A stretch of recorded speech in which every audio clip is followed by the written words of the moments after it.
is Terry Bradshaw, quarterback, Pittsburgh Steelers. It's 7:15. There's a new home run champion of all time, and it's Henry Aaron. This is baseball, Major League Baseball. And this is ABC's Monday Night Baseball, live from Fenway Park in Boston, Massachusetts. Looking. He's under the gun. He's tied. He throws. It is.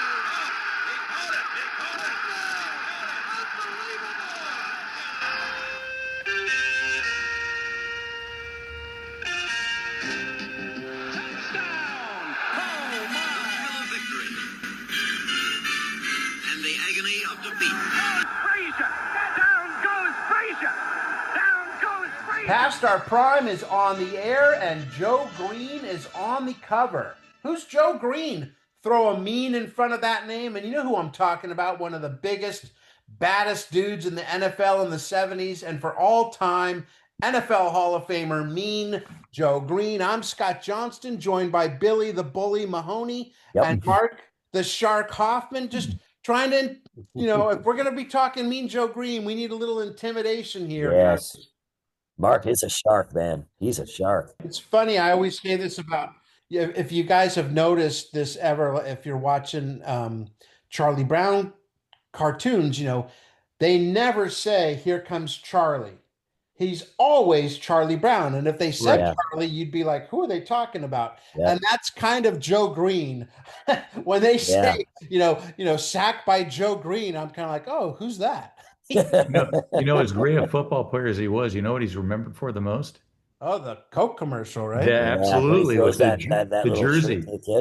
Throws the jersey to the kid. That it was not just a classic because of all of it, but once again, he's Mean Joe Greene. Yeah. Why is some mean dude throwing a jersey to some kid? So that's an all-timer for sure. The mid-'70s with those Steelers team in general was really like when the NFL, I think, started to really rise and just, that time frame, that team and that player, Joe Greene. It was just a great time to be a fan of the NFL. So more on that in just a bit as we look back at the Steelers, who are coming off a Super Bowl win in '74, looking to repeat with a bunch of other Hall of Fame players that joined Mean Joe Greene to form the Steel Curtain, one of the greatest defenses of all time. But first off, anything from the scorecard from you, Mark, Bill? What do you got? I've got something that's called The Waiting Game. It's actually a nice story. It's not one that, ends badly. Well, Mark, if someone doesn't die, Mark doesn't want to hear it. I know he doesn't. And the guy doesn't even get naked, so I don't really have anything. He's not streaking? No, he's not streaking, and he doesn't die. So but I'll try to tell you this story. Okay. This is about a guy that just doesn't know when to quit. His name's John Blakeman. He came to the University of Missouri in 1970 to play football, but mono and a broken wrist kept him out of all but 2 games his freshman season. The next year he was redshirted. Then the next year after that, he sat on the bench most of the time, playing in just 2 games. Then the year after that, he injured his knee in the first preseason scrimmage, underwent surgery, and was out for the entire season. So, like any one of us, he considered quitting. But he didn't. He came back for his senior year. And in spring practice, he had played running back, slot back, and a tight end. But he said, I want to try to play fullback. And they said, sure thing, but you're starting at the bottom of the depth chart. But by the end of the spring, he was the starting fullback. And in a 20-7 upset win over Alabama, he showed his stuff, carrying the ball 16 times for 78 yards and bowling over from the 9 for the team's second touchdown. Sure is a nice ending. Nice. That's perseverance. It sure is. That's also the first thing I thought of. Is I was like, oh, fullback. So he just blocked. But back then, fullbacks actually got the ball. Yes, he did. Remember, fullbacks were a big deal in the NFL when we were growing up. Oh, for sure. Wasn't Robert Newhouse more of a fullback? Yes, he was, Mark. Yes, he was. That's how I first remember him. And the Cowboy teams in the 60s, they had a running back named Don Perkins, who I always thought was a halfback, but I think he was really the fullback on the team. Yeah. And Dan Reeves was the halfback. But Perkins led the team in rushing. He had about 900 yards, I think, in the '68 season. Yeah, so, the Raiders had Marv Hubbard, and then he turned into Mark Van Egan. And I loved Mark Van Egan. They had Van Egan, I think, had 3 1,000-yard Yeah. And I swear to God, he averaged like 3.8 yards per carry, and it seemed like he never got less than 3 yards, and he never got more than 4.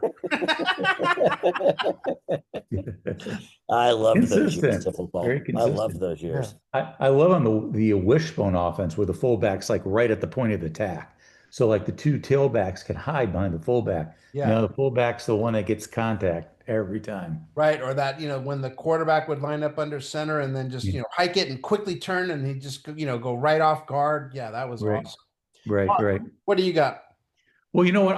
Originally I was gonna do Blankenship, but there's another story in there that caught my eye, and it's called "Take Me Out to the Ball Game." And basically, there's a fan at Riverfront Stadium, and the famous baseball song "Take Me Out to the Ball Game" will buy me some peanuts and Cracker Jacks. Yep. Well, apparently in Cincinnati complained that there were no Cracker Jacks for sale at Riverfront Stadium, and they checked into it and they said, "Yeah, we don't have it." And you know. Cracker Jacks aren't as popular as they were when we were kids, but that's still a staple. You go to Dodger Stadium now, they got Cracker Jacks. Most ballparks have Cracker Jacks. Yeah. And the great thing about Cracker Jacks wasn't even the food, it was the toy that would be inside. And it would be some cheapo, stupid toy, but that's what made the Cracker Jacks so special. Yeah.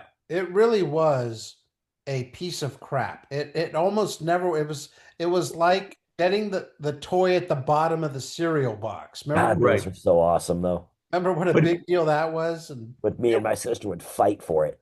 And it was just some Yeah. plastic little thing. And I remember my sister got one out of like a Cheerios box, and I cried. It made finishing more for me. It was like a stupid little, ring thing. But, oh man, I love those. But think about it. When you use the phrase Cracker Jack right now, he's a Cracker Jack guy. It's a compliment. Yeah, it means is. he's sharp. He's a sharp dude. Yeah. we've talked quite a bit about Jimmy Connors on this show and his relationship with his manager, Bill Reardon, but the manager was beginning to phase himself out of the daily routine with Jimmy. The reason he was too old. This will make us feel old. He was 56. and Connors was also in the process of trying to change how he was perceived. I don't really remember Jimmy as being like the complete a-hole that apparently he was when he first came up. I remember him as being like a lesser version of McEnroe, but that was certainly not the case when he first came up. He was in everybody's face, but he's now playing Davis Cup, which was one of the reasons that everybody hated him, because he wouldn't play Davis Cup. And he's settling the lawsuits, most of which Reardon has brought up against other people. And Reardon says it was time to change the image. A few years ago, Jimmy had the talent, but it was the controversy that made him the biggest thing in tennis. That image served its purpose, but Jimmy is older now, more mature. He's $1 million business. The new image is better for his business interests. So I think we when we talked a couple weeks ago about, what was it, Bill Reardon, and who was the other guy? William Dell, was that his name? Yeah, Donald Dell. Donald Dell. And they're like, couldn't stand each other. But I think, Billy, you mentioned, I think Jimmy ends up going with Donald Dell as his manager at some point. He does, because Reardon said he's trying to, fade off, but no, Connor still kept going. Yeah, he went over to Dell. And then by the time Jimmy quits or retires, he's beloved. He's one of the most beloved players of all time. They said it. What do you got, Bill? John McKay, USC football coach, asked if he objected to the same team appearing in the Rose Bowl year after year. Well, yes, I do, he said. I don't think Ohio State should come every year. That is so McKay. Isn't that very funny? That is so McKay. Maybe they could have done it. They said it with McKay every week. Yeah. My favorite from McKay all time is I think, he was the coach of the Buccaneers. They had lost, 20 in a row. And he said, we didn't tackle very well today, but we made up for it by not blocking. I was thinking the execution one. Right. What do you think of your team's execution? I'm all for it.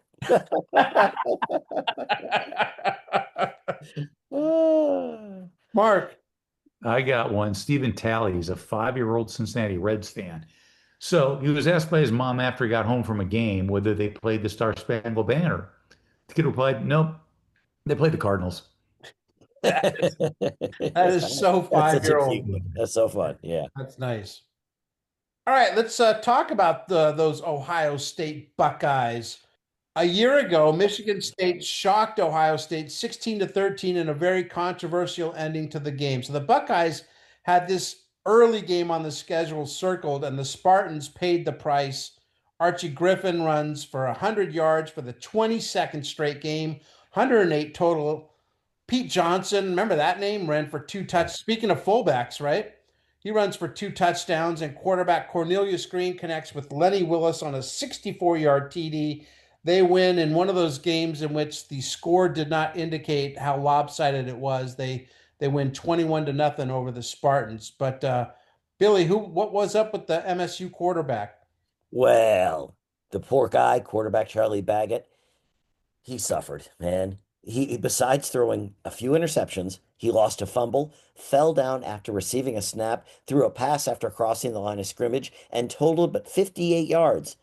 This after bragging that the Spartans would beat the Buckeyes and that he would play the best game ever. Oops. Yeah, you bragging before the game that you're going to beat a team and then come out and throw that egg up. Come on. And in 21 nothing doesn't sound like a blowout. It sounds like it was actually a tight game, but it was total domination by Ohio State. Michigan State couldn't do anything offensively, and Ohio State ran the ball, so they just controlled the clock, and it was just controlling the game. They probably could have won by an even bigger margin. Can you name the best athletes that ever come from Michigan State? Basketball's easy, okay? Yeah, right. That's a Greg Kelser. Yeah. Yes. Okay, but okay, how about football? How about Kirk Cousins? Nope. This is at least my opinion. The best football player, in my opinion, in Michigan State history, Bubba Smith. Oh, yeah, Oh, that's right. That's yeah. right. He turned out to be a cop. Did he? Yeah. Oh, that's cool. He worked with Mahoney. That's right. At Alcatraz. Yeah. In Police Academy. Yeah. Oh, yeah, that's right. Thanks. Good job, Mark. Yes. You I'm know sorry. every movie, I but you forgot. don't know Police Academy? I Yes. even got that one. All right. So who's the most overrated player from Michigan State? Was the quarterback Con or something or other? I'll tell you this, and you'll go, "Oh yeah, he was on the cover of SI." No, that's I was thinking Bianca Patuca, but Tony Mandarich? Tony Mandarich. that's right. That's right. Yeah. That's right. I think he Mr. was. Steroid. Was he the number Offensive one overall tackle. pick? I He think was by Green Bay. Yeah, that didn't work out too well. Lasted like No, he 3 years. didn't. Get lost, Cinderella. Wajima's in front. Wajima was purchased. Get this. This horse was purchased for $600,000. That's a pretty hefty price tag. In fact, it was a then record, and thus far, he's proven that he's worth every penny. The colt just won its 5th stakes race in 2 months, beating Forgo and Foolish Pleasure. We know a little bit about Foolish Pleasure in the process. So, Billy, this was some kind of horse. Yeah, he defeated the 74 horse of the year Forgo by a head, as well as the Kentucky Derby winner, like you just said. I may have just repeated what you said. One thing I liked about Wajima, I just liked his name. I like the fact that he was named after a sumo wrestling champion. Yeah, you know his name? Wajima, I think Hiroshi, Haroshi. Luckily, the names just roll. They're just. But did you know what $600,000 would be worth today? 8 million? 4.2 million, apparently. Dang. Right. Dang. Yeah, no, you're right, though, Mark. He was claimed. He wins a bunch of races, all in 75. He wins the Eclipse Award as the 75 American champion 3-year-old. And then in September, he sold for $7.2 million, which in today's would be around $40 million. And he sires 26 stakes race winners. Isn't that the greatest job of all time? Right. You've made money for us racing now. Go have sex. Right. Just go to town. But just think if they did that for men, like, you get to a certain age, they go, Scott, sorry about that. You're now going over to the Hilton. You'll have women coming in every night. Yeah. Yeah. Babe Ruth, you've had a great career. Now go have some sex. We want Exactly. we want some other Babe Ruths. Yeah, go produce some babies. All right, this is the pro football preview, and it starts off with a really satirical look at the growth of football and the business side of things. And I thought, why read this when I could read a preview of the season? The season back then was still a 14-game schedule. Therefore, it doesn't start until the 21st of September. Now, we're recording this on the 14th of September, and they just played their second game. That's right. There were no bye weeks. The Super Bowl will be played January 18th, 1976. But the last thing on the list of things by the writer Dan Jenkins was this quote, and he's talking to a senator when he says, "We all look forward to the day when things are as they were when we were growing up, when you picked up the sports page and read about what happened on the field rather than what happened in the courtroom or on the bargaining table." And man, that just describes my sports fanness to a T. I used to the worst summer of my life was 1981, the year of the strike. There was nothing to do as far as I was concerned. So I hated any of those. I hated athletes getting arrested and any of that stuff. I didn't care about any of that stuff. Me neither. Well, and they list all this stuff, like, I guess that if what you miss if football wasn't around, Right. But my favorite one in this big list was the one, the Rosie Greer, like, knitting book. Right. Rosie Greer's Needlepoint for Men. And Rosie Greer was this big, defensive lineman, part of the Rams' fearsome foursome. And but he liked the needlepoint. He did. And who's going to argue? And Rosie at 93 is still with us. So Wasn't there a commercial and they said who's gonna say anything to Rosie Greer about needlepoint? There was a commercial with him. Yep. Yeah, I remember that. And is anyone going to say anything to him about that? No. X marks the man in the middle. Next one's a great story on 00. Jim Otto, the Raiders' great center, retired after last season, all 15 years of his career with the Raiders, including 210 consecutive games. He had over 70 football-related surgeries, including his leg being amputated after his playing days, of course. But, I mean, he just gave everything to the football field. He was Mr. AFL because, like, his rookie year was 1960, the first year of the AFL and the American Football League, and he played his entire career with the Raiders from its inception in 1960 to 74, even going through the merger with the NFL. But so the 9 years that the AFL was in existence, or the 10 years it was in existence, he was an all-pro in the AFL 9 times. Right. The only year he wasn't was 1966. And he never missed a game. No. I mean, never missed. I mean, you're playing center and you never miss a game. Yeah. That is unbelievable. Kind of like when we had Joe DeLamalure on and he never had a surgery. Dang. Everybody has surgery in football, especially your linemen. So that was crazy. And Scott's got a great picture of him as a kid with Jim Otto. I should send it to you guys. Yeah. I think I have like 6 of them. I keep looking at it to see if there's something different in it. He's the first player in pro football history to have 10 first-team all-pro selections. Only one other player has done that.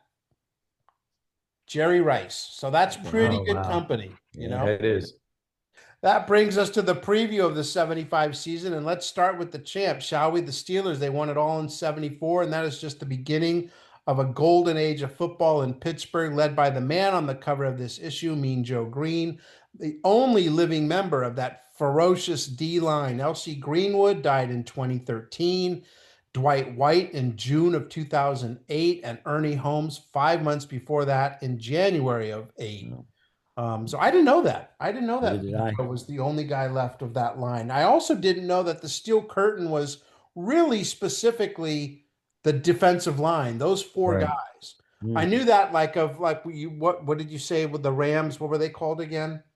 Their line. Fearsome foursome. The fearsome foursome and the purple people eaters and stuff. Those were the D lines. I thought it was the entire Steeler defense because that defense was incredible with Jack Ham and Jack Lambert at linebacker, Mel Blount, the cornerback, who had 11 picks that season and would be Defensive Player of the Year. They also had an undrafted rookie named Donnie Shell, who would become a Hall of Fame defensive back. So, and the Steelers are the only team in NFL history to have their logo on only one side of the helmet. Yeah. Interesting. That whole Steeler logo is only on one side. Wow. How good was that line? The year prior, Holmes of all people led them with 11.5 sacks. Greenwood had 11, Mean Joe had 9, and White 8.5. That's 40 sacks from just the D line. They had 52 as a team in 14 games. That would have been the third most in the NFL last season when they now play 17 games. So I could go on and on. Just a phenomenal team, certainly in the conversations when you talk about the greatest teams of all time. We are so lucky to have with us a couple of guys from Pittsburgh who know the Steelers inside and out. Alex Kozora is one of the hosts of the Terrible Podcast. How great of a name is that? That's our nickname. People just say that's a terrible podcast, but yours is actually the Terrible Podcast. So Alex has been doing this show for, what is it, Alex? Close to 15 years now? Yeah, about a decade. SteelersDepot.com's been around since 2008. One of the early Steelers sports blogs out there. Got a great team. David O with being one of them. So just love bringing Steelers news every single day. What's the website? SteelersDepot.com. Nice. And he has help doing it. David Orachena is one of the writers for the show. We should get one of those here, don't you think, Bill, Mark? Yes. You know anyone? David, you do anything? And he has a special interest in the Steelers from back in the day. We'll get to that in a bit. But Alex and David, thanks for lowering your terrible standards and coming on with some old dudes. Appreciate it. One thing that even 50 years later is so hard to get over is how long Terry Bradshaw had to fight for his starting job. And even after winning a Super Bowl, he comes out in 75, plays poorly in that exhibition game they used to have where the Super Bowl champion would play the college all-stars at Soldier Field. And the first question head coach Chuck Noll is asked after the game is, who's your starting quarterback? So Bradshaw was looking over his shoulder for forever. This season would finally put an end to that, wouldn't it, guys? I would say so. Go ahead, David. Go ahead. Go ahead, Alex. No. I mean, I was just going to probably echo, I'm sure, what David's thoughts were. It finally got this team in that right direction. And you're right, Noll and Bradshaw, really even throughout this dynasty era, had a contentious relationship. It was not a good working relationship. There was a lot of animosity between Bradshaw and Noll. And I always struggled to figure out exactly why that was. I don't know if it was that Noll didn't fully trust Terry Bradshaw to run the offense, or there was just those early day struggles. You know, we hear today so many quarterbacks, your Mahomes of the world, there's that instant success. And Bradshaw did not have that. He was a guy who was benched repeatedly, including in that 75 season. So, you know, it's a very interesting arc because I think it's unique to see the dynasty that still had so many struggles in those early days for Bradshaw. Certainly, this was the year that he became known as the guy he's known today, that Super Bowl winner, that blonde bomber, Terry Bradshaw. David, you want to add to that? Yeah, you know, the year before 74 was the year when there was the players were on strike or locked out, and whenever they came back, well, Chuck Noll named Joe Gilliam the starting quarterback over Terry Bradshaw, who was a first round draft pick back in 1970 and kind of split time with Terry Hanratty and others. But I think it was for the first 6 games, I think they went with Gilliam, and then Bradshaw took back over. But in 1975, one of the problems for Terry Bradshaw, one is he was a scrambler. He was a running quarterback. He could, I think he averaged over 5 yards a carry in his career. And but he threw a lot of interceptions, and I think that would frustrate Coach Noll quite a bit. But in 1975, he started all 14 games, although he didn't finish all 14 games. He took some injuries, and I think the last game of the season, they actually rested him for the second half because they were getting ready for the to try to defend their championship. But that was it was also frustrating for the fans because he did manage to reduce his interceptions in 75. But the other thing that I would add is what you had coming on in 74 is you had the draft that brought the Steelers 5 Hall of Fame players, but they weren't really that well. Jack Lambert started from the get-go, but like Lynn Swann, for example, he wasn't even targeted in the Super Bowl against Minnesota. Now, all of a sudden in 75, as second-year players, Lynn Swann, Stallworth, and these guys are taking off, and all of a sudden the talent that Bradshaw has to pass to is just out of this world. You mentioned, David, that he's the number 1 overall pick in 1970. So now it's 5 years later. He's still fighting for his job. Nowadays, he'd be on another team. I mean, they wouldn't, you got 1, maybe 2 years, and they're like, oh my gosh, did we waste this pick? So, and yet 4 Super Bowl wins and the Hall of Fame for Terry. 50 years later, what's his relationship like with the city of Pittsburgh? Is he revered like he should be? That's a great question. I think it's still kind of a rocky relationship. And now in some parts, like for example, when Chuck Noll died, he did not come back for the funeral. Now, part of what Terry Bradshaw, I think his point of view is he didn't want to be a distraction because the schism in their relationship is well known. The thing that I would look at with Chuck Noll, though, is that, for example, whenever Bradshaw was hurt later on, he would call the plays. They would call the plays for like Mike Krusek. But when Terry was on the field, he called his own plays. So Chuck Noll did delegate a certain amount of trust to Terry Bradshaw, but along with that trust, I guess frustration came. But I think, and plus today, Terry is still working, and so there's been those conflicts. So it's hard for him to come back to the city. But I think for a lot of old-time fans, 4 rings, and he really stepped up, especially in the last 2 Super Bowls. He was a 2-time Super Bowl MVP himself. So there's always kind of like this residual thankfulness that he was the Steelers quarterback. Although the relationship, particularly with between he and Chuck Noll that Alex was talking about, that rubs some fans the wrong way. If I could just add 2 quick notes to that. One, Bradshaw had said after being benched in 74, he asked Chuck Noll to be traded. He said, listen, if you have your guy and you want to send me somewhere else, Kansas City would love me. I can go back home to New Orleans or Louisiana native. Obviously, that did not happen, but it's funny the point of, in this day and age, he would have been on a different team. He tried to, at one point, go somewhere else. David O's exactly right. That relationship has been a little rocky over the years, but I think there is still a reverence for Terry Bradshaw in that dynasty team because so many fans think the Steelers started in 1969 with Chuck Noll, and they're a franchise that was founded in 1933 and went 35 years with 0 success at all. It was a team, an era of just lovable losers. You were the team on the schedule. That's an easy win. We'll beat Pittsburgh and we'll move on. And Bradshaw and Noll and that whole group changed the history and the culture of Pittsburgh. And for them to do that in such a short amount of time, too, is really remarkable. And that's a legacy that I think will never be changed or forgotten, no matter the personal animosity that may existed over time. Alex, I was just going to touch on that, what you just mentioned, that the Steelers were around prior to 1969. They went through 13 coaches. There weren't that many winning seasons. What was it? And mind you, Chuck Noll started 1-13 in 69. What was it about him that he was able to get across to the players to get them to the point where they could make the playoffs and win Super Bowls that other coaches couldn't do?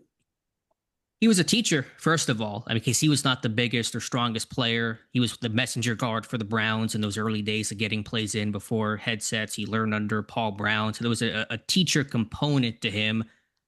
Also, just frankly, there was time given because, as you said, Pittsburgh went through coaches like Sox in those early days. And they got to a point where they finally said, we have to give these guys time to coach and develop and grow this team. As you said, in 69, he won his first game ever and then lost the next 13 that season. And it felt like, okay, same old Steelers, but there was some patience from ownership, from the chief, from the Rooney family to let this guy be able to build something. But Noel had the heart of a teacher. And when you had that, you had a really good coaching staff that came together and scouts like Bill Nunn that were able to find some of those HBCU guys that others ignored. And you just gave time and teaching and an opportunity. I think that's probably what it came down to. But Noel raised the standard. He didn't come to Pittsburgh and say, this is our history, we're bound to repeat it. He said, geography is not the reason why you lose. Pittsburgh's lost before doesn't mean you're going to be losers forever. So I just think those combination of factors of his teaching, because he was so meticulous. Even a player like Andy Russell, one of the holdovers that he had,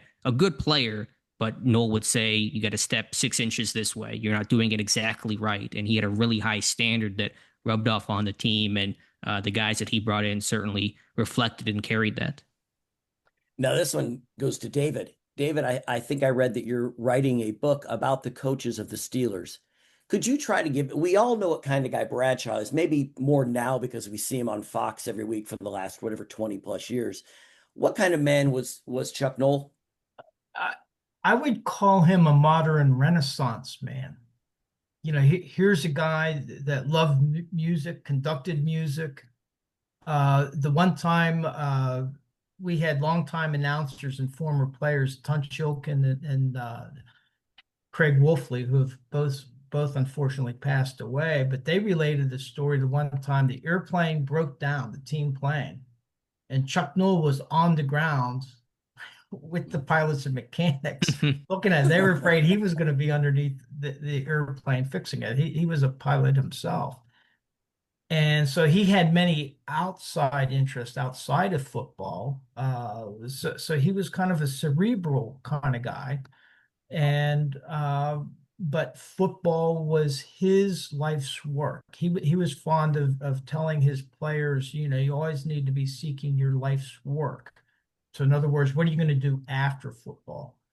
But for Chuck Noll, his life's work was football, although he did have a lot of outside interest. We were talking about how bad the Steelers had been in their, the first 30 years or whatever. And I remember the 1969 season when they went 1-13. I mean, they had Roy Jefferson, they drafted Joe Greene and L.C. Greenwood in Noll's first year, but that was a bad team. What was the support like in the city through all those lean years before the Steelers became good? Well, I don't think Alex was around then. I grew up a Pirates fan. All through the 60s and in the 70s as well. And really the Steelers were kind of an afterthought. They had a core following of Steelers fans, but in the city of Pittsburgh, first you had the Pirates, then you had Pitt football, and then maybe you had Steelers football. And part of it is they had only played one playoff game in 1947, and that was it. And they had a couple winning seasons before them, but by and large they lost a lot. And part of what happened in the 60s was because of Buddy Parker. He was like a George Allen kind of guy, where win now, and so he was trading away all their draft picks and trading away some players like the Kansas City quarterback, Lenny Dawson. Yeah. Traded him away. And they had Jack Kemp. Out the door he goes. And so then what happened is they didn't have it was hard for them to build through the draft because they didn't have that many draft picks. And the veterans that they had grown old. So then they became really, really bad in the 60s. So at that point, you had a core of loyal fans, but it was pretty small. And in the city of Pittsburgh itself, I mentioned that it was a baseball town first. In fact, the Steelers' first name was the Pittsburgh Pirates up until 1940, because they were named after the baseball team, because they also had an arrangement to play in Forbes Field in the early years. I just have to jump in real quick and say that 60s Steelers, that's the blueprint my Raiders have been using for the last 40 years. So, I mean, times have changed. And in the 70s, all of a sudden there's great drafts. The team changed. And I was watching one of your shows, and you do the Steeler Jeopardy segment with the trivia questions and stuff. And you had one talking about the biggest point differential in a season. And that was that 1975 season of 211 points. How dominant was that Steelers team? Because if you take away the last game of the season, that really didn't mean anything against the Rams. I mean, all their games were most of them were domination. Yeah, I mean, they've started with the season opener, 37-0 over the Chargers. I'm just looking at some of the box scores now, 42-6 over the Browns, 34-3 over the Bears. So that's whenever that team started to come together. As we've talked about, Noel had to draft and develop, and there was really a big turnover of the roster. When Noel first got hired, he went to the team and said, most of you guys are not going to be here in a year or two because I have to gut this team and build it up in my vision. So whether that was Bradshaw maturing, the defensive line of Joe Greene and LC Greenwood, of course, that 74 class that David mentioned, that's really when the group, even though in 74 it had won a Super Bowl, this is when the group really started to, I think, ascend to that dynasty level. Yeah, the thing I would add to it is plus within the division that they had, they were in the Central Division with Cleveland Browns that had a bad year that year, but they were with the Cincinnati Bengals and the Houston Oilers. Well, the Houston Oilers were 10-4. Two of their losses were to the Steelers. The Bengals were 11-3.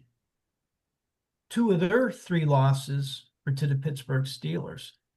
So they were really already there, sharpening their iron right within in the division. And I think that the big wake-up call, because they beat the Vikings before, they're the defending champions, they wiped San Diego off the mat, and Chuck Noll told the team that, hey, you guys didn't play that well. Now they just won a game 37-0, and their head coach is telling them, you guys didn't play that well. And then they go out, and then O.J. Simpson and the Buffalo Bills just ran right over them. I think that O.J. had like 220 plus yards, rushing yards on the ground. And then that kind of woke up the team. And I think that just kind of brought them together. And they had all the pieces. It was a young defense. They had one player on defense over 30. That was Andy Russell. Everybody else was under 30. Joe Greene was one of the senior guys. I think he was 29, along with LC Greenwood from the 69 draft. But other than that, it was a pretty young team, especially on the defense. We're talking with a couple of guys who do a podcast called The Terrible Podcast. Alex Kozora is one of the hosts. David Orachena is one of the writers for SteelerDepot.com. And of course, the podcast is named after the terrible towel that the Steelers implemented in 1975, the season we're talking about. And I was wondering if you guys could give us how the terrible towel came to be. Ironically, I believe 1975 was the first year of the terrible towel. That's kind of the year that it got marked in. And the Steelers had a long-time announcer, Myron Cope, and he was on the radio. He had a very squeaky voice. He had a very unique voice that in Pittsburgh was very popular. And he was asked to come up with a gimmick to rally the team. And with the baseball team, they had things like the green weenie, which were like these pickles, that we would spin around. And I've always believed that it came off of that. Myron Cope in his book said that they were talking about this around the dinner table at his home, but he conceived the idea of the terrible towel. Now, the terrible towel in 75, and you might be able to see some clips from some games, from Steelers games. You'll see people waving things. Well, what it was is he told people over the radio, go downtown, buy a yellow towel, buy a black towel, and bring it to the stadium. And then it just took off from there. Over time, Myron Cope had a son that was disabled. And so with all the selling of the towels, because the fans buy the towels, so they're like 10, $12 a towel, and a portion of that goes to charity. And the way it started was going to a school where Myron Cope's son was a resident as a disabled student, and as an adult, he had to live in institutions all of his life. So that was the origin of the towel, and the idea of it wasn't to bring misfortune to the other team, but was to bring good fortune to the Steelers. But woe to anybody that disrespects a terrible towel.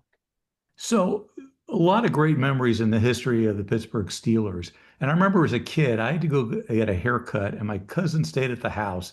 And so I missed the Immaculate Reception. And when I got back, he said, "You won't believe how the Steelers-Raiders playoff game ended." Now that you could see it on TV because the camera swung, and the next thing you know, Franco Harris is running down the sideline. But in the history of Pittsburgh Steelers, is the Immaculate Reception the greatest moment, or is there something else? I think it has to be, not just for the play itself, which was, of course, amazing and unbelievable, but that felt like a turning point for the franchise. Of you could split the franchise in two eras: the pre-Immaculate Reception, which were the lovable loser Steelers, and the dynasty after. Even though Pittsburgh did not win its first Super Bowl until '74, that marked the end of that era. Pittsburgh beating the Raiders, in itself, the rivalry that came to be, how meaningful that was. But I think that was kind of a cultural turning point of, this is no longer the Steelers of yesteryear, of who they've been. This is a new era of the Pittsburgh Steelers, and not just the play itself, but the players. Of Bradshaw, it was a great play by Franco, unbelievable moment there. But Bradshaw being able to scramble and avoid a sack and be able to get that pass off, I think gets overlooked quite a bit. There was a tight end downfield. I think it was John McMakin that had a good block downfield too. So there's just so many little moments of that play that I think kind of get lost. But the overall turning point, it's rare for a franchise to be able to kind of distill a turning point into one play. But I think for Pittsburgh, the Immaculate Reception is that play. Yeah, I think Alex hit it on the head. I was a sophomore in high school when that play happened. And anybody from Pittsburgh, a lot of people will say that they saw the play that was live around them, but it was a blacked out game. This was in the days of blacked out games. So a lot of people actually didn't see it live. Everybody has seen it since then. But the thing that I would add to that, the impact on the game, everybody remembers that play. Now I'm going to shift sports for a second. I'm going to go to baseball. And in September, Roberto Clemente had hit his 3,000th hit. And what happened is, on December 23rd, the day of the Immaculate Reception, was when the earthquake occurred in Managua. 1 week later is when Roberto Clemente was lost in a plane crash trying to deliver supplies to Nicaragua from Puerto Rico. And so to me, that is the transition of Pittsburgh from a baseball town that had always been baseball first to a football town. And there was the great circumstances of the Immaculate Reception, but then the tragic loss of Roberto Clemente 1 week later. And a lot of people don't put those two events together. But to me, it was a huge shift in the city of Pittsburgh.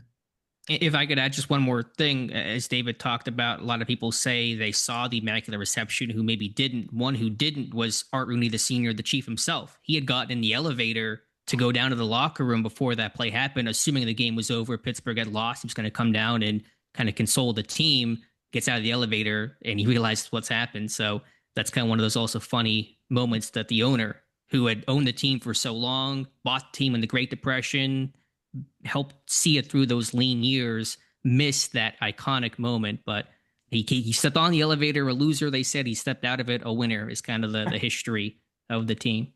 That's fantastic. Like I said, even if you were watching that game on live TV, you didn't see it because when it gets deflected, the camera just does a big, like you think the game's over. And then all of a sudden you see Franco running on the sideline. What happened? And I guess NFL Pictures got that great end zone angle where you could see him catching the ball just before it hit the ground and taking off.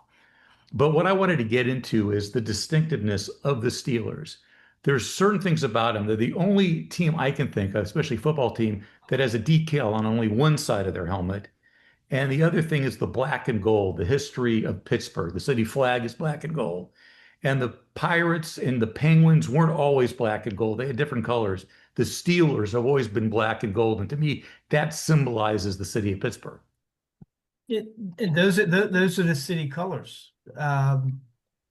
Is black and gold, and so there's a city crest, which was on the Steelers' first year. I think their uniform the first year they wore the crest of Pittsburgh on there. But it's I guess Pittsburgh is kind of a conservative time in terms of not wanting to change too quickly. And so like if you look at the films, like films of the 70s, you instantly recognize the Steelers uniforms. Now you see other teams, you can see like Buffalo or some of the other teams, and their uniforms have kind of changed over the years. But the black and gold of the Steelers has kind of been a constant. And to me, it's pretty easy to recognize.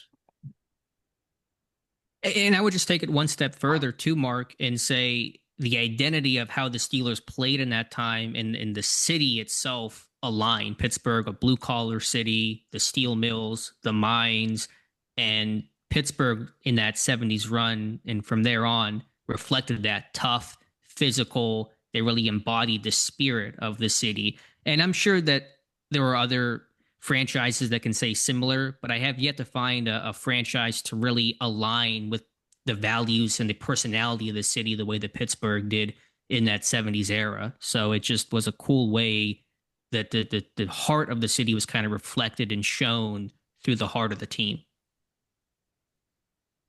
You know, the Steelers defense was led by the guy on the cover, Mean Joe Greene. We'll talk to Alex and David more about the Steel Curtain when we come back with them in a little bit. What else in the AFC jumps out at you guys, Billy? Also with the Chargers, because we talked about how the draft of 74 for the Steelers, how great it was. The Chargers in 75 had three really great rookies. They drafted Fred Dean, Louis Kelcher, and Gary Big Hands Johnson. Dean went to the Hall of Fame. Kelcher and Johnson are in the Chargers Hall of Fame, but they combined career for 208 sacks. Nice moves by the Chargers. Wow. I remember all those players too. Yeah. You know what? When you think of the Chargers, I don't think of the Don Coryell teams. Oh, for sure. Air Coryell, yeah. Air Coryell. But before he was with the Chargers, he was with the Cardinals. And he had the Cardinals as a dominant team. You know, in fact, that year in 75, they were the favorites in the NFC East, not the Cowboys, not the Redskins. It was the Cardinals. And they actually finished the 75 season with the best record. They were 11-3 that year. Cowboys were 10-4. But the Cardinals, I believe, lost to, was it the Rams? Yeah. I think they were dominated actually by the Rams. And everyone thought that the Rams then were going to be the team to make it the Super Bowl. But those Dallas Cowboys, man. Yeah. And your Cowboys. Upset Minnesota on the Drew Pearson Hail Mary. Right. And then blew out the Rams in LA, which stunned everybody. Yeah. I thought this was interesting when talking about the AFC East. Sports Illustrated said it was the toughest division in football, where 4 of the 5 teams could possibly win the division. They write, only Baltimore cannot finish at the top. So who won the division? The Colts. started the year 1-4, then behind Burt Jones at quarterback, reeled off 9 straight wins to finish 10-4 and win the division. So just goes to show you the experts, they don't get it right all that often. So Well, they finished tied with the Dolphins, but they had the tiebreaker, so I'm assuming they beat the Dolphins. They beat them twice in like the last 5 weeks. So when it mattered most, they were playing really well. You were just talking about the Cardinals, and I loved this because I lived in Memphis, and the closest team we had to Memphis was in St. Louis. I could get their games on the radio every once in a while. It would come in, then it would go out, come in and go out. But I loved Terry Metcalf back then. He was one of those first guys that did a little bit of everything. He was good running back, good catching the ball, and an unbelievable kick and punt returner. So really enjoyed Terry and then his son Eric. So that's enough NFL. Yeah, can I go back 1 second though? Billy's got something else for the NFL. What is it, Billy? I just want to say that the Bears drafted Walter Payton that year. Oh yeah, how do you so that? Yeah, not a bad draft for the Bears. Graduate of Jackson State University. Yep. And I never saw Jim Brown play. It's very difficult to compare the different eras. I just like to say, like at some point someone reaches a level, and I'm not saying Peyton is the all-time greatest, but I'm fine taking him. Like if there's like a list of guys and I get stuck taking Peyton, I'm good with that. Yep. And I also think Mark will like this one. The Cowboys drafted Randy White that year. That's right. From in Maryland. Yep. And that the last time we saw Randy White, he was sacking Terry Bradshaw in the college All-Star game. That's right. So think of that, right? They have Ed Too Tall Jones, Harvey Martin, and now they add Randy White to it. Yep. So, wow, that is some hell of a defensive line. Some D line. Yep. Tough in the office pool. Jimmy the Greek Snyder is the first guy I remember who talked about point spreads and such, but Danny Sheridan was a guy in the paper who set the odds for a long, long time. These guys were ahead of their time because they would set the odds, but it was like nobody would really talk about it. You needed a bookie or a plane to Vegas to make a bet. Not anymore, man. Now you can bet. You can bet without any. It's not difficult at all to find a place to get a bet. So 50 years ago, Danny Sheridan was just one of a couple of guys who did this kind of stuff, and he was pretty good at picking the winners. Supposedly in 1974, he picked 90% of the winners against the spread. That's like Nancy Pelosi picking stocks. It's unheard of. So at the time, he had no outlet to share his picks, but that would soon change. He would be in almost every major paper in the country. And, there's certain guys from back then when papers were the things that the three of us really looked at sports. And, come Tuesday or Wednesday, I always looked at, the odds, and it was always called the Sheridan odds. He said, I'm not an odds maker. I'm not a bookmaker. I don't even bet. I don't smoke. I barely drink. I'm not involved in anything illegal. So, but everyone follows his advice. Yeah, and he also said he feared gambling when he first started. Yeah. Face your fears. Yep. And he did. I think he's done all right for himself. I think so. Fine. Yeah. He's still around, right? Yep. Yeah. Elsewhere, what's going on in college football, Billy? Well, Al Conover, he's the coach of the Rice Owls. He said his two quarterbacks were so even in ability that he would wait until game time and then have them cut cards to see who would start against Houston. Tommy Kramer got the job when his queen of clubs beat Claude Reed's 7 of diamonds. Yeah, that's why you pick your starting quarterback. Yeah. Hey, once Billy Martin was so frustrated with the Tigers, he threw the names of all his starters into a hat, mixed them up, and just picked names out, and that's how he did the lineup. Because he was just I'll just let random change determine who's going to be my leadoff hitter, etc. Tommy Kramer, one of those guys that, we don't really have backup quarterbacks anymore. If you're playing your backup quarterback, you're in trouble. And that was true, I think, even back then. But there were some guys that could really play. Tommy Kramer, I want to say like Steve DeBerg was kind of a backup quarterback. Don Strock. Yep. These guys could play. But Tommy Kramer has the one play. I specifically Oh, remember yeah. when Jack Youngblood Yep. picked him up and threw him on his head when he was with the Vikings, and Kramer was on the field twitching, and Right. I've never forgotten that. Yeah.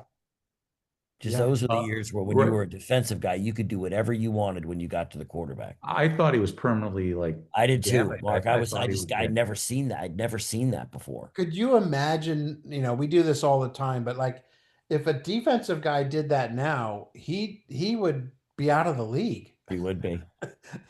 I mean, he literally picks him up and throws him on his head. Yeah. The quarterback. Yeah. Yeah. I've never forgotten that play. I just remember thinking, man, he was on the field and his body was, shuddering. And I was, Lee Corso savored his second Big Ten win in 3 seasons as Indiana beat Minnesota 20-14, holding the Gophers scoreless in the second half. Of course, Lee just retired from College Game Day. He was a coach for Indiana for a long time. Didn't have the best success. Dick Vitale had some success, but University of Detroit. Right. It's not always the greatest coaches, though, that end up making the most entertaining analysts. But how did Lee Corso keep his job for 3 years with like 2 wins? I know, right? Right. Nowadays, he talked to Deshaun Foster. He got a year. Right.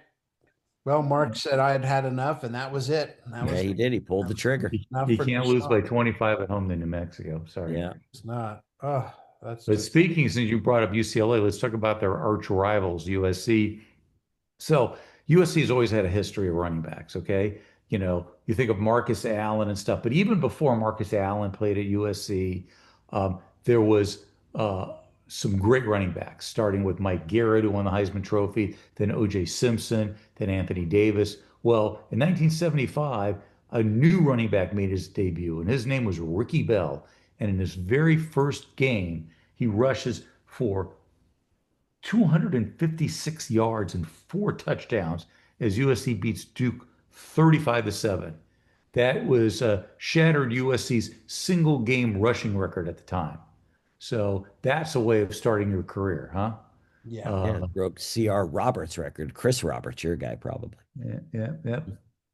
I mean, that is back when people in LA, sports fans like us, will remember this. That was back when there was this thing called student body right, student body left. And they basically just ran the ball right or ran the ball left. And, 1 out of every 5 was Marcus Allen or Ricky Bell or Anthony Davis going for 50 yards. I mean, it just happened. Now, I would say, so Marcus wins it. He's the last one, right? Charles White wins it. Then I think Marcus. And then Reggie Bush, is he the last one to win a Heisman for USC? Yeah. Yeah. So. No, Caleb Williams. Oh, you're right. I meant running back, but yeah, you're right. Sorry. Yep. And Billy, tell me, we had Dean Blevins on a couple weeks ago to talk about the Sooners when they were on the cover. What's going on with them? You have to feel bad for them in this article. They fumbled 12 times and lost 75 yards in penalties in their season opener against Oregon. They only had 617 total yards offense after that, and they won 62-7 over Oregon. Man, think how good that never happened to Oregon nowadays, but back in those days, damn, Barry Switzer used 59 players in that game against Oregon. How do you fumble the ball 12 times? I mean, like I actually wondered, like, was there a driving rainstorm or something? Yeah. That's just impossible. And I mean, that doesn't say fumbles lost, so I'm assuming they didn't lose all of them. Yeah. But still, you talk that and you talk the penalties. And then to me, I just think because the landscape of college football has changed, where Oregon now is normally one of the top teams in the nation. But just to think back in those days, Oregon was more of a patsy. They were. Yeah. Yeah. They were bad for a long time. Yeah. Now that's UCLA. All right. Yeah, unfortunately. All right, let's talk a little baseball. He's thumb kind of hitter. There are some guys who seem destined for the Hall of Fame, but injuries or just the ability to sustain greatness for a long enough time make that not possible. Bill Madlock, one of those guys, in his first full season with the Cubs, he hits .313. 1975, he hits 354, followed up by 339 in 76. He would win both batting titles those years, 2 more times as well, but he rarely played a full season, had very little power, retired in 1987 with a career average of 305, but just one of he was just a really good, what they call now a professional hitter, but yeah, Bill Madlock, one of the better hitters in the 70s and for a portion of the 80s as well. I remember him being on that Pirates team that won a World Series. 79. Yeah. And also, I just didn't realize that he had trouble with his temper. He was ejected at least once a season from 1975 to 82. And only twice in his last 5 years. He obviously matured. But when I say ejected once, there were multiple times in these years. I mean, he was always arguing with umpires and being very upset about things that went on in the field. I never knew that about him because when I saw him, he was always just a great hitter. I had no clue. No. None. And he retires after the 87 season. Who did he last play with? Oakland. Take another guess. Mark? Detroit. Detroit Tigers. That's right. Oh, there you go. Obviously, that does not ring a bell with our Tigers. No, but you know what? Now it does, because now all of a sudden I'm going, yeah. Just our Tigers would always get players at the end of their careers. Like we had Eddie Matthews. Eddie Matthews at his 500th career home run with the Tigers, but we got him at the end of his career, not the peak of his career. Yep. So speaking of Tigers, I do have a Tiger stat, and I know you guys have been dying, for your latest Tiger update. Okay. Well, remember, this is the year where the Tigers lost 19 games in a row, but ending the season, they're really going bad. They were shut out 3 times, outscored 55-22, and lost 8 of 9 games. That's bad. What else is going on? How about George Brett versus Ed Figueroa? Do you guys see this? Brett, of course, is a Hall of Fame player who was just getting started, and Figueroa was a good pitcher for a bit, but he couldn't get Brett out. I've never heard of something like this. Brett had 13 consecutive hits off Figueroa. Wow. So 3 straight games and 1 at bat, most likely. He got hits every time. Yeah. 4 for 4, 4 for 4, 4 for 4, and then gets a hit, and And then I thought about this. He finished his career 25 for 41, which means that if you take the 13 hits off of him, he still went 12 for 28 in his other 28 at bats, which is, what is that? That's 429. He hit 610 against Ed Figueroa. So Figueroa must have been telling him what he was throwing. Right? I was thinking that. Even if you tell him, how do you hit 610? So that was awesome. Anything else from baseball? I'm just going to do the Braves. Last week, they played their games. They had errors, 16 of them. They went 3 and 4 in the week. And then they also had their all-time attendance low.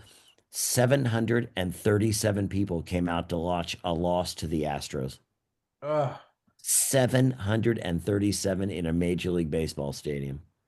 You stink, and you no longer have Hank. And but to be honest with you, when the Padres were bad in the 90s, I used to go to those games. I would swear to you, there had to be 600-700, if that there. I moved all the way behind the dugout. You could see people. It was all open seats behind the first base dugout or the third base dugout. It was amazing. There was no one there. You heard everything the baseball players were saying. You could talk to a guy on the other side of the stadium. There was no one there. So I sort of have a feeling what it was like in Atlanta back in 75. I used to go to A's games in the late 70s, early 80s. And I mean, we're talking hundreds, if we're lucky, maybe into the short thousands. But I can remember one time, getting there way before the game. And I was over on the first base dugout. And my buddy and I were trying to get an autograph of Rico Carty. We had been trying to get his autograph for like the whole homestand. And I finally see that he's signing. And I'm at first base, and I yell to my buddy who's over at the third base, Rico Carty is signing. And Rico Carty looks at me like, dude, shut the But I could yell across the stadium. Now it was Yeah. pregame, but even still, and just he did not think that was funny. I did. I still think it's funny. I've heard it today. Yeah. He does what he wants out there. Now let's talk a little bit more about the guy on this week's cover. We go back to Mean Joe Greene, and you get the nickname Mean two ways. Either you're a tough, angry SOB who takes out his aggressions on the field, or you're like the nicest guy ever and they call you mean. So like honestly, we could call you Mean Mark Hoffman and it would be like, ha ha, because he's such the nicest guy. So, but with Joe Greene, it seems to be a mix. On the field, watch out. Off the field, a different guy altogether. 6'4", 270 pounds out of North Texas State. He is a force, but coming out of college, there was talk he would be a dog. Still, Pittsburgh made them their first pick in 1969, and he was the building block of the steel curtain defense. And blocking him was not easy, Billy. Tell me about Brian Goodman. Oh, Brian Goodman played with the Oilers, and they just said there was a point that Greene abused him so much, but he never backed down. That Goodman would get right back up, and Greene would go back to abusing him. And it must have worked because Goodman went out to end up becoming a pastor in Arizona, and he just retired recently. So hey, didn't bother him. It was they just said it was amazing how he could just keep getting back up and taking the abuse that Greene would give to him because he was so hard to block. That's a thankless job, that's for sure. Yes, you go against him even in practice. I'm sure Greene wasn't a pleasure because not only was he great at what he did, but he also had a surly attitude out there in the field as well. He said, I never got into trouble when I was a kid, but it's strange. I got the reputation of being a bully. I didn't deserve it. Before I started playing football, I was getting my butt kicked constantly. It was always some old little guy. Then I started playing football, and I guess that all kind of went away. I started taking my aggressions out on other people. So that's kind of like the ugly duckling thing, right? He was probably playing football and he's, 5'1", 110 pounds. And then the next summer he comes back and all of a sudden he's 5'8" and 160 pounds, a little different picking on a guy at that point. So did you read that thing he said about in high school? He said, my sophomore year in high school, I got kicked out of 9 games. No, I got kicked out of all of them. My junior year, it was 9. I ran over a few officials, sometimes intentionally. I mean, even, back in the day, yeah, he may have been maybe a smaller guy, but man, getting thrown out of every game, damn. Well, and Greene says what a nice guy he is, but he once shattered 3 or 4 of Cleveland Browns guard Bob DeMarco's teeth. And we're talking about the big teeth way back, like deep in the jaw. Yeah. He said he admitted he once tried to twist the head off of a fellow professional who was holding him. Yeah. So, he also spit in Dick Butkus's face. That's right. And what did Dick Butkus do? Nothing. Nothing. That's right. And they asked him about it, and he was like, "Oh, I'm focused on other things." Right? Yeah. Well, it's the old Kenny Rogers thing. You got to know when to hold them and when to fold them. Yeah, exactly. Yeah. Joe said, but all through high school, guys would tease me. As late as my senior year, some nut drew a picture of me on the board, a picture of some kind of beast.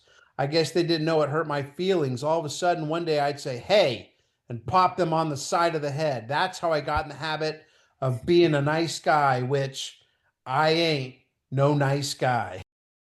Joining us again from the Terrible Podcast, a show that has everything you want to know about the Pittsburgh Steelers and more. Host Alex Kozora, who's been doing this for over 10 years now, and a writer for the show, and dare I say, a historian, Dave Orachena. David, we spoke about Bradshaw getting drafted #1 overall in 1970 and having to fight for his job every year since. That was not the case for our cover guy this week on SI, Mean Joe Greene, 4th overall pick in the 1969 draft, and he paid immediate dividends, didn't he? Oh, indeed. But it was funny when he was drafted, the headline was Joe Who? So it was kind of the most Pittsburghers hadn't heard of North Texas, and who was Joe Greene, and I think a lot of that selection had to do with Chuck Noll. and that set the tone. Joe Greene, as much as his play, I think it was his whole attitude. And for Joe Greene, it wasn't that he wanted to win so much. For him, he hated losing that much, and he was a very emotional player, and he just hated to lose, and he didn't want to have anybody around him that was going to accept losing. And so I think that from the locker room, well, that has to be the greatest draft pick that we ever had, because he just created the whole attitude of the team, and the city followed right along. Yeah, that D line, the steel curtain. Joe was the name, but Dwight and Ernie and LC, unreal. I mean, 50 years later, Alex, we are still talking about the steel curtain. Yeah, I mean, it's a historically great unit that'll probably never be replicated. And in an era of free agency and player movement, it's hard to keep those guys together. And Pittsburgh largely did. Now, Holmes wasn't there for the entirety of the dynasty, more of the front end of things, but it just goes back to draft and develop. And I know at that era, there was really wasn't free agency, but Pittsburgh's ability to scout and find these guys, whether that is a Joe Greene or an LC Greenwood, and from these small, colleges that were typically ignored, Greenwood, Arkansas, Pine Bluff, and it goes back to Noel, obviously in the front office, but Bill Nunn, who was a writer for the Pittsburgh Courier, would offer the Black All-American teams each year, and Pittsburgh eventually hired him part-time and then full-time to help scout for them and find some of those gems that were overlooked, the Stallworth or Greenwood, etc. But to the steel curtain itself, yeah, they set the tone. That group up front was just so formidable, and then you add Lambert and Ham and Russell behind, and of course with the secondary made for elite defenses. I know the focus of the cover is 75, but that 76 defense still, for my money, the best defense in NFL history, with 5 shutouts and didn't allow a touchdown for 3 or 4 straight games. And had it not been for injuries to Franco Harris and Rocky Bleier in the playoffs, that's probably another Super Bowl winner right there, because those players will say that was the best defense they ever had. Let me ask, what is, for both of you, we know the name, Mean Joe Greene. What was he like on the field? How dominant was he? Because a lot of people nowadays don't realize how great he was. Well, I mean, for me, that's where it all started. But looking back at it, he was also very innovational. He started the tilted in. Rather before the linemen would all line up nose on nose, and then he started the tilt, in on the center. So he was crashing, giving opportunities to his teammates. And so he was dominant and fierce. In the 75 season, there was a huge melee with the Cleveland Browns when he kicked a lineman in the stomach. And so, not very sportsmanlike. I don't know what the lineman did, but he literally kicked him in the stomach, and there was a whole melee. And it was one of those things of where, you were not going to intimidate us. You are not going to push us around. This is our field. And that's Joe Greene and the other team. And you had other people like Jack Lambert, Ernie Holmes, that were also kind of fierce personalities. Probably the craziest among them was Dwight White, who they called Mad Dog. And so I think that their personalities played off of each other, meshed together, but it was Joe Greene that kind of set the tone. I think to me, he was the leader of that defense. And then I remember as a kid, he really softened himself when he did that Coke commercial. Have you guys ever spoken to him about that, and what was his thoughts about doing that? Because I just remember thinking, Mean Joe Greene giving a kid his jersey, I only met Joe Greene one time, and this was at a dinner at then Heinz Field, now at Acrisure Stadium. But that subject didn't come up, but he still is with the Steelers. He's a part of the organization. So there is his playing persona, and then there is his off-field persona, and I think that those are two different things. I've never had the pleasure to meet or speak with Joe Greene, but you're right. That story kind of changed the image of who he was, because off the field, he wasn't that personality. He was one of those guys you hear today that can flip that switch. When they put that helmet on, they're a different person than they are off of it. And certainly that commercial and "Hey Kid," catch that becomes part of that history. He did tell the story. I think it was the NFL Top 100 that they did several years back, or some other individual NFL films piece. But he told the story when he filmed that commercial, he didn't realize that he could and should spit out the Coca-Cola on each take. He would guzzle it the whole way each time. He would start burping, and he couldn't stop burping because he just kept drinking soda after soda, drink after drink. And so it took him longer than it should have to film that commercial, just because he couldn't stop burping. And so those moments too kind of highlight that in many ways he was Mean Joe, but off the field he was just Joe Greene. Yeah. And one thing for the 75 season, which was kind of unfortunate, he played hurt for a lot of that season. He had I don't know if it was a pinched nerve or something going on with his shoulder. So that even in the Super Bowl, I don't think he didn't finish the game. I don't think he played for most of the second half of that Super Bowl game, this second Super Bowl game. So you guys have Steeler Jeopardy on your podcast. We have a segment called 50-50, which is a trivia question, which I give you a 50% chance of getting a trivia question right from roughly 50 years ago in the past. And since we have two guests, I'll give you each a trivia question. So, and it's going to be hard because you guys know everything about the Steelers. So how do I find a question that you guys don't know about? But I'll try. So I'll start with Alex, okay? True or false? Actor Ed O'Neill from Married with Children and Modern Family fame actually signed as an undrafted free agent with the Steelers. That's true. He was there. I think that was, I want to say, Chuck Noll's first year in 1969. It only lasted about 2 weeks or so, but Ed O'Neill has told that story a couple times, and then with Rich Eisen. And Noll actually, I think they tried to change O'Neill's position. He was, I think, a defensive end. They tried to play him outside linebacker, and he knew football was not going to be his path. But whenever Noll cut him, because he was not going to make the team, Noll said, Philadelphia needs some help. I can get you a spot with Philadelphia if you would like to. And the decision had to be made right there. Do you want to keep playing, or do you want to just basically stop your career? So Ed O'Neill in that moment had to kind of decide his future in about 10 seconds. And he thought about it and said, no, just cut me. I'm going to go home, start something different. And of course, went on to have that great acting career. So yeah, that is true. Yeah, he made the right decision. Yeah, he played defensive end at Youngstown State. And I mean, when you draft, Joe Greene and LC Greenwood, I mean, your chances of making the team as a defensive lineman are pretty good. For sure. Okay, David, here's your trivia question. So with the exception of those beginning years in the 30s when they were the Pirates, the Steelers have always been called the Steelers since then. True or false? False. Right. Can you name the instances? The Ironmen. And during World War II, they merged with the Eagles.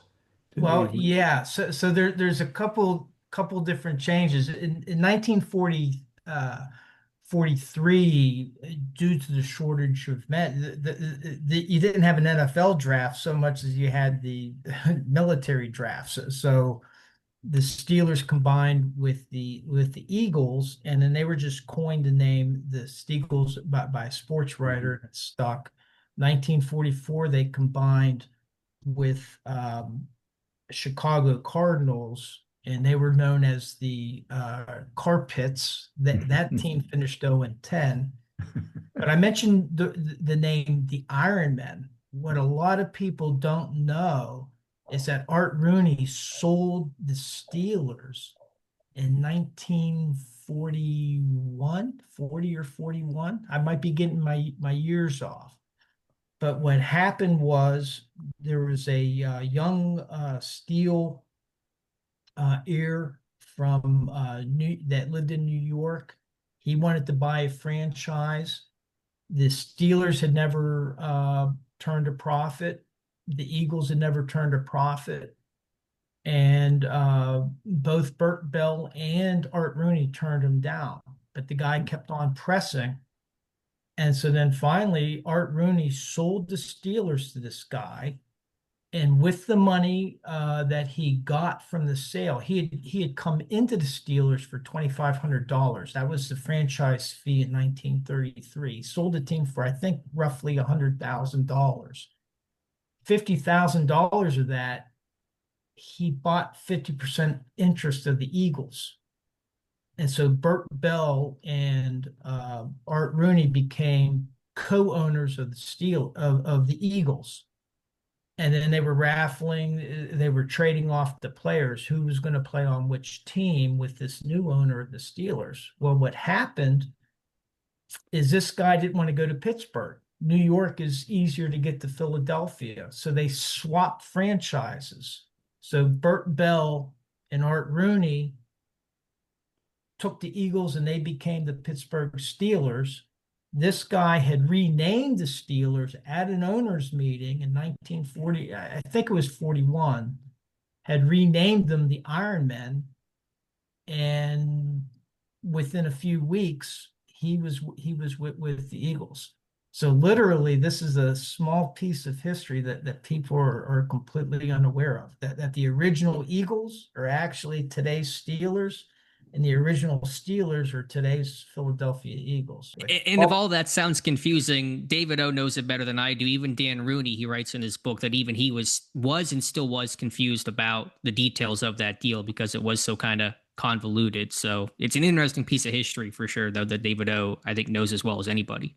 Mark, you trying to stump these guys? You knew it wouldn't be easy, and I knew there was no chance I'd have. I guess stumping these dudes.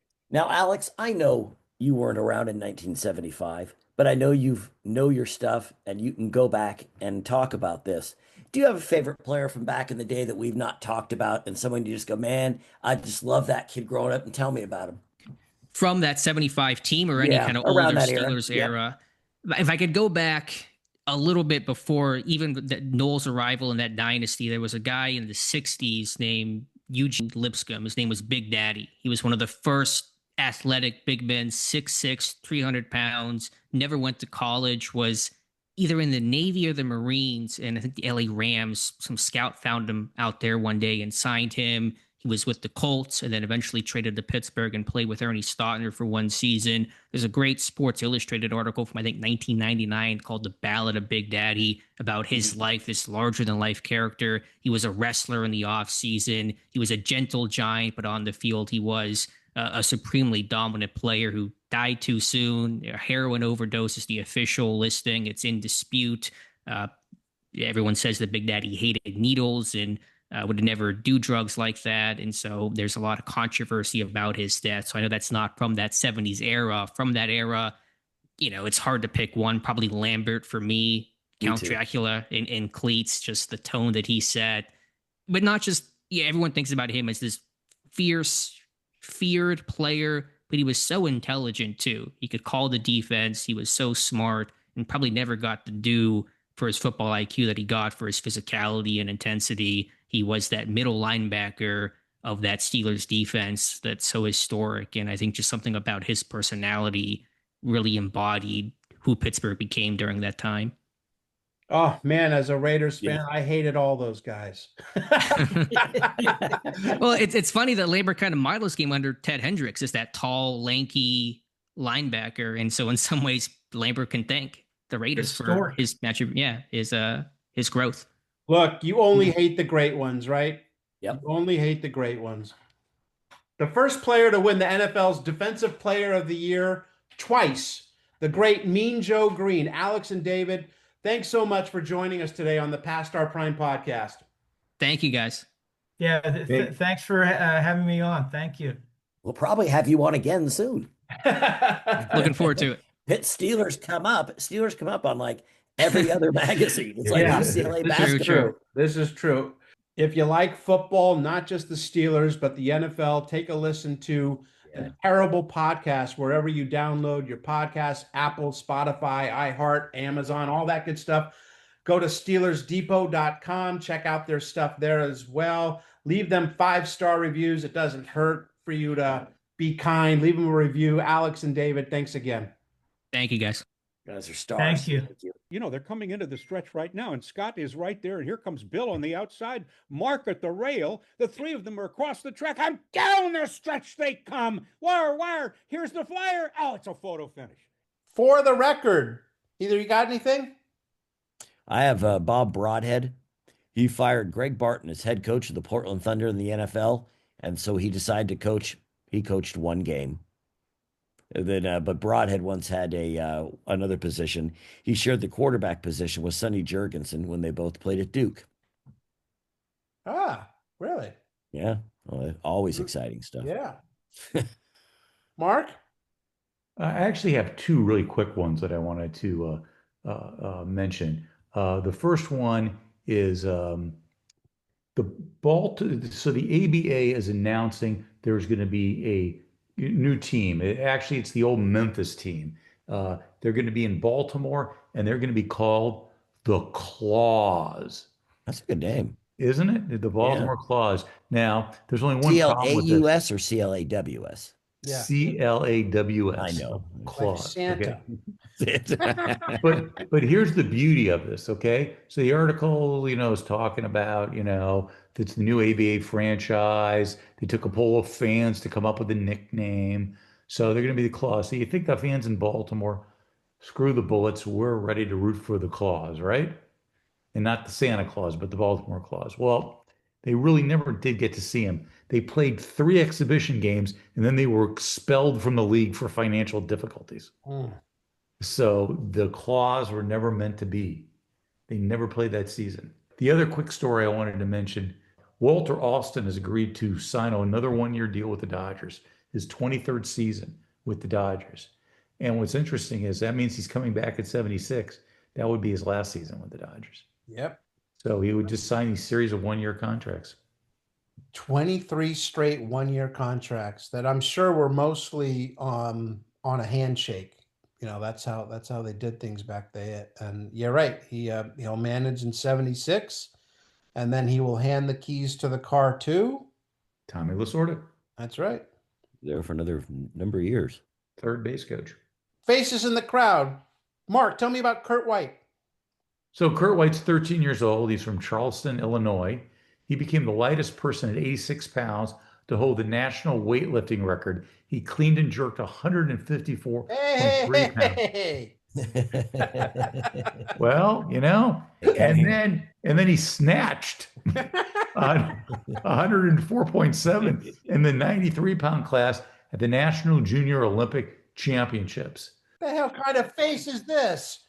You want to know about Kurt, right? Well, yes. Well, now he's a chiropractor in North Carolina. So, all that weightlifting probably helps, Jerking and snatching. Yeah. Can jerk and snatch your back. He graduated from Eastern Illinois University. He graduated to Logan College of Chiropractic in 1988, but he was a member of the 1988 Olympic weightlifting team. He participated in Olympic weightlifting for over 20 years. Wow.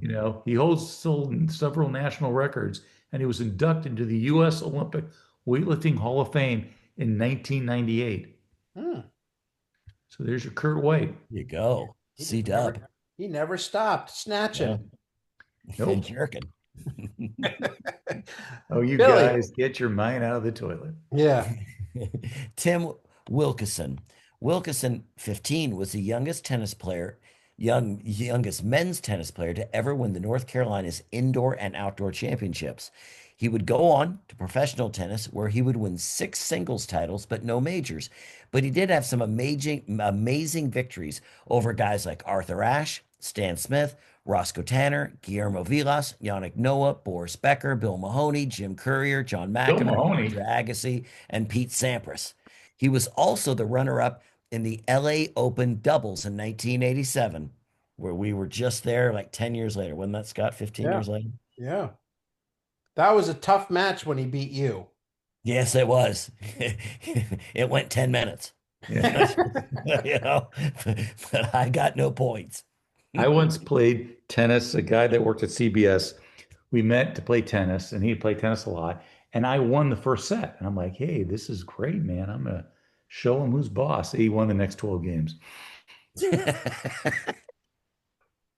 We've all had those type things. 19th hole. You guys got anything? I got one. All right, let's do it. Make it a good Some one. guys, some people just take things a little too seriously, and that includes Dennis J. Bird from Trenton, New Jersey. He says, "This time you've outdone yourselves. I refer to faces in the crowd in which you include the remarkable sporting achievement of Chi Johnese, Red Baron of Crofton, winning some dog shows. First, I believe you owe an apology to all the athletes you pictured for implying that their accomplishments are on par with a terrier winning 60 dog blue ribbons or whatever it is they get. Second, I have been in many crowds and have never seen a face which looked anything like that. Third, if your magazine regards that as a sport, then it's time we tear down the goalpost, drain the sand from our punching bags, pave over our golf courses, and use the copies of SI to paper the bottom of the birdcage. SI has gone to the dogs."